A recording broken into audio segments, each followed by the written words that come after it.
మరి అట్లాంటి గొప్ప నగరం, గొప్ప చరిత్ర ఉన్న నగరం, మనకు చార్మినార్ ఉంది, ఒక గోల్కొండ ఉంది, ఒక మూసీ నది ఉంది, ఒక ఉస్మాన్ సాగర్ ఉంది, ఒక హిమాయత్ సాగర్ ఉంది. ఇవాళ గొప్ప గొప్ప కట్టడాలు, ఒక ఉస్మానియా హాస్పిటల్ చారిత్రాత్మకమైన బిల్డింగ్ ఉన్నది మనకు. ఇవాళ కులీ కుతుబ్ షాహీ టూమ్స్ ఉన్నాయి మన దగ్గర, సాలార్జంగ్ మ్యూజియం ఉన్నది, హైదరాబాద్ సిటీ కాలేజ్ ఉన్నది, ఉస్మానియా యూనివర్సిటీ ఉన్నది.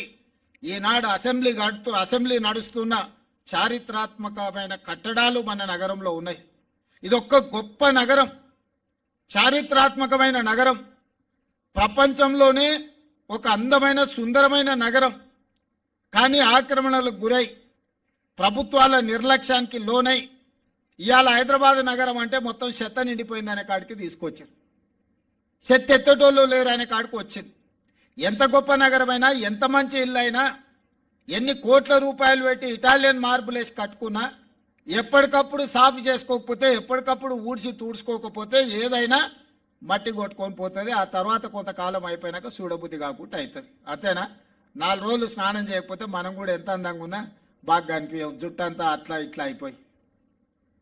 అట్లాంటిది మన నగరాన్ని జర మంచిగా చేసుకుందామంటే కొంతమంది అట్లెట్లయితుంది, మేం చేయలేదు నువ్వెట్లా చేస్తావు అంటారు. అరే నువ్వు చేయలేదా, నీ సొంతానికి ఏదో ఏంది జన్వాడలో ఫామ్ హౌస్ కట్టుకున్నావు, ఇంకొక ఆయన గీడ మోయినాబాద్లో ఫామ్ హౌస్ కట్టుకున్నావు, ఇంకో వాళ్ళ చుట్టం శక్కర్పల్లి దగ్గర కట్టుకోరు, గాసారి అవతల దిక్కు కట్టుకున్నావు. నీ సొంతానికి నువ్వు కట్టుకున్నావు, సంతోషం. పెద్ద పెద్ద ఫామ్ హౌస్లు కట్టుకున్నావు, మంచిగా బంగ్లాలు కట్టుకున్నావు, మాకేం అభ్యంతరం లేదు. మేమిప్పుడు పేదోళ్లకు పిల్లల్ని తీసుకొని ఎక్కడికైనా పోవాలంటే, మా తల్లులు చాలా మంది ఉన్నారు, పిల్లలు 5 ఏళ్ళు 10 ఏళ్ళ పిల్లలు. సింగపూర్ పోనీకే మనకు పాస్పోర్టు లేదు.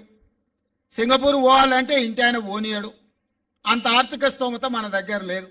మరి పిట్టల్ని చూడాలంటే సింగపూర్ పోవాలి, ఏనుగులను చూడాలంటే ఇంకెక్కడో పోవాలి, సౌత్ ఆఫ్రికా పోవాలి, పులులను సింహాలు చూడాలంటే ఇంకేదో దేశం పోవాలంటే మన ఆర్థిక పరిస్థితి ఉన్నదా? మన ఆర్థిక స్తోమత కానీ, మన కుటుంబ పరిస్థితులు కానీ, ఒక్క పూట పండుగ నాడు అమ్మగారింటికి పోతేనే ఇల్లంతా ఆగమైపోతుంది. ఇంటైనా ఏడుకోతావు పామ్మ అని, దసరా పండుగ కడితే ఉగాది పండుగ కోదులే ఇల్లు ఆగమవుతుంది, ఆడికి పోక అంటారు. అవునా? మా అక్కలకు అందరికీ తెలవాలి నేను చెప్పేది. మరి ఇక ఊరిసి దేశం ఇడిచి 10 రోజులు మనం బయటికి పోవాలంటే సాధ్యమవుతుందా? అందుకే అన్ని ఆలోచన చేసిన, అందరితో మాట్లాడినా.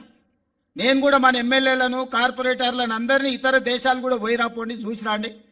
మనం అప్పుడప్పుడు ఇల్లు కట్టుకోవాలంటే మన చుట్టాలు మంచి ఇల్లు కట్టుకుంటే పోయి చూసేస్తాం. అరే మనం కూడా ఎట్లా కట్టుకుందాం, బెడ్రూమ్ ఎట్లుండాలి, అటాచ్ బాత్రూమ్ ఎట్లుండాలి, ఇంటి దర్వాజాలు ఎట్లుండాలి, కిటికీలు ఎట్లుండాలని చూసి వస్తలేమా? మన నగరాన్ని కూడా మంచిగా చేసుకొని ఇతర రాష్ట్రాలు, ఇతర దేశాల నుంచి మన నగరానికి వచ్చి మన నగరంలో జరిగిన అభివృద్ధి, ఇవాళ హిమాయత్ సాగర్ ఎకో పార్కు బ్రహ్మాండంగా ఉన్నది, మీరు అందరు చూసి ఉంటారు. రేపటి నుంచి ఇవాళ ప్రారంభోత్సవం అయినాక పక్క జిల్లాల నుంచి, పక్క రాష్ట్రాల నుంచి కూడా హైదరాబాద్కు వచ్చిన వాళ్ళు చార్మినార్తో పాటు, గోల్కొండతో పాటు ఇది కూడా చూడడానికి వస్తారు. ఈ పక్కనే కూతేస్తే పలికెంత దూరం మనకి ఎయిర్పోర్ట్ ఉంది, ఔటర్ రింగ్ రోడ్ ఉంది, పెద్ద పెద్ద ఐటీ కంపెనీలు ఉన్నాయి. ఇవన్నీ కూడా ఆయల్లో నిర్మించినప్పుడు కొంతమందికి నష్టం జరిగింది. కానీ ఇది ఇవాళ ఎంత పెద్ద ఆస్తి వ్యవస్థ అయింది మనకు. ఒకప్పుడు రంగారెడ్డి జిల్లాకు పిల్లనియాలంటే మీ ఊర్లో రోడ్డు లేదు, తాగడానికి నీళ్లు లేవు, ఎట్లనే పిల్లనిచ్చేది అనేటోళ్ళు మా చుట్టాలగిన. ఇవాళ ఎత్తుకుతూరు భూతద్దం పెట్టి రంగారెడ్డి జిల్లాలో పిల్లగాడు దొరకడం అనికిస్తే 2 ఎకరాలు ఉంటే 200 కోట్ల ఆస్తి అవుతుంది. ఈ అమ్మాయి పిల్లకు, మా ఆడపిల్లకు కష్టమే ఉండదు, కాలు మీద కాలు వేసుకొని బతుందని ఇవాళ అందరూ రంగారెడ్డి జిల్లాకే పిల్లల్ని ఇవ్వాలని చూస్తున్నారు. కాలం మారింది, మన భవిష్యత్తు మారుతుంది. భవిష్యత్తు మారినట్టుగా మనం అభివృద్ధి చేసుకోవాలి. ఈ అభివృద్ధిలో భాగంగానే ఇవాళ అంతర్జాతీయ సంస్థల్ని పెట్టి చిన్న చిన్న కాలనీలు కాకుండా పెద్ద నగరమే నిర్మించుకోవాలని పెట్టుకున్నాం. ఇవాళ మల్రెడ్డి రంగారెడ్డి గారు భారత్ ఫ్యూచర్ సిటీ అని 30,000 ఎకరాల పెద్ద నగరాన్ని నిర్మించడానికి పెద్ద ఎత్తున ఆడ ఏర్పాట్లు చేపిస్తున్నాడు. ఇవాళ ఈ మూసీ నది మొత్తం మురికి నిండిపోయింది. ఊర్లలో నుంచి, వేరే ప్రాంతాల నుంచి వచ్చిన వాళ్ళు ఎక్కడ ఉండడానికి వీలు లేక ఆ మూసీ నదిలో దోమలకు, మురికికి ఆన్నే ఉండి గుడిసెలేసుకొని బతుకుతారు.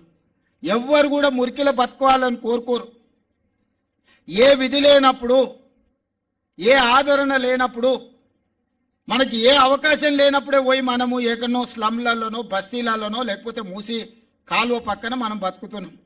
ఆ మురికి వాసనలో మనం వండుకున్న చికెనో మటనో ఇది వదిలేసి ఆ మురికి వాసనే గోరెటెంకన బాటలు వాడింది, మీకు తెలుసుగా ఎట్లున్నది అనేది. అట్లాంటి పరిస్థితి నుంచి బయటికి తీసుకురావాలి, మంచి నగరాన్ని నిర్మించుకోవాలి. ఔటర్ రింగ్ రోడ్ ఎట్లుందో అట్లనే రీజనల్ రింగ్ రోడ్ వేసుకోవాలి. మనం బుల్లెట్ ట్రైన్ చూడాలంటే జపాన్ పోవాలి. సరిగ్గా 5 ఏళ్ల శంషాబాదే పెద్ద జంక్షన్ అయి శంషాబాద్ నుంచి బెంగళూరుకు బుల్లెట్ ట్రైన్ వస్తుంది, శంషాబాద్ నుంచి పూనాకు బుల్లెట్ ట్రైన్ వస్తుంది, శంషాబాద్ నుంచి చెన్నై వయా అమరావతి నుంచి బుల్లెట్ ట్రైన్ వస్తుంది.